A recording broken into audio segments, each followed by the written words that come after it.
अंतर्राष्ट्रीय महिला दिवस पर मैं अपने प्रदेश की सभी बहनों को, माताओं को और बेटियों को हार्दिक शुभकामनाएं देता हूं, बधाइयां देता हूं।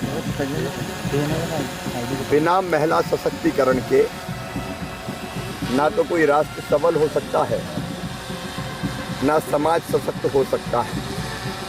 भारत में अत्यंत प्राचीन काल से ही माँ, बहन और बेटी का स्थान सबसे ऊपर रहा है और ये धरती आज भी हजारों वर्षों से ये कह रही है, यत्र नार्यस्तु पूज्यन्ते रमन्ते तत्र देवता। भगवान भी वहीं निवास करेंगे। हम माँ, बहन और बेटी को मान, सम्मान और इज्जत मिलेगी। मध्य प्रदेश में भी भारतीय जनता पार्टी की सरकार ने माँ, बहन और बेटी के सशक्तिकरण के लिए अनेकों योजनाएं बनाई है। माननीय प्रधानमंत्री श्रीमान नरेंद्र मोदी जी बेटी बचाओ अभियान, प्रधानमंत्री मातृ वंदना योजना, पीएम आवास के मकान महिलाओं के नाम,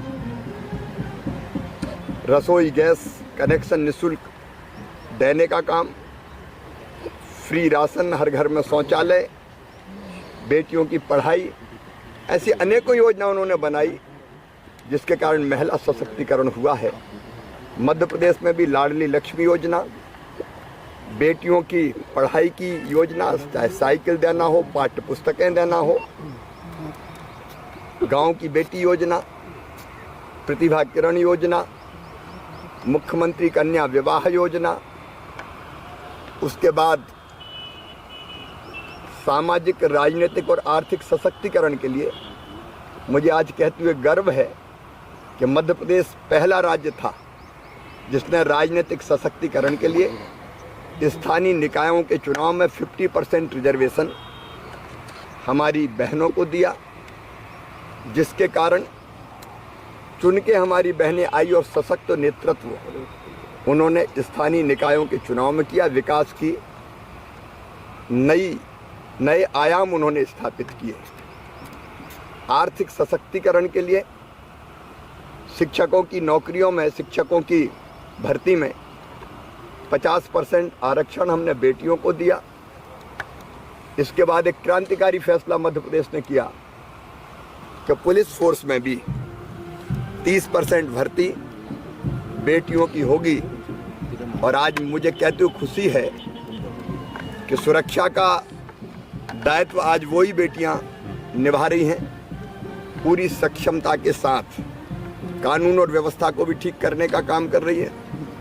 हमने तय किया कि सामान्य जो शासकीय भर्तियां होगी उसमें भी 33% रिजर्वेशन हम बेटियों को देंगे।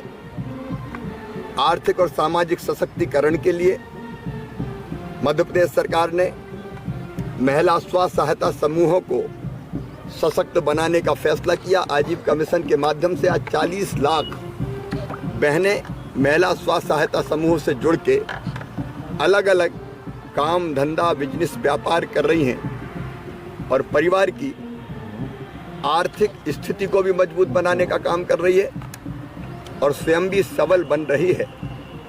हमने ये भी फैसला किया कि संपत्तियों की खरीद में अगर वो संपत्ति बहनों के नाम होती है तो केवल 1% स्टाम्प शुल्क लगेगा। उसका परिणाम यह है कि पिछले वर्ष ही लगभग 2.5 लाख से ज़्यादा 2,54,000 के आसपास रजिस्ट्रियाँ महिलाओं के नाम हुई है। उसके कारण भी उनका आर्थिक सशक्तिकरण हुआ है। महिला उद्यमी भी नए प्रतिमान गढ़ रही है।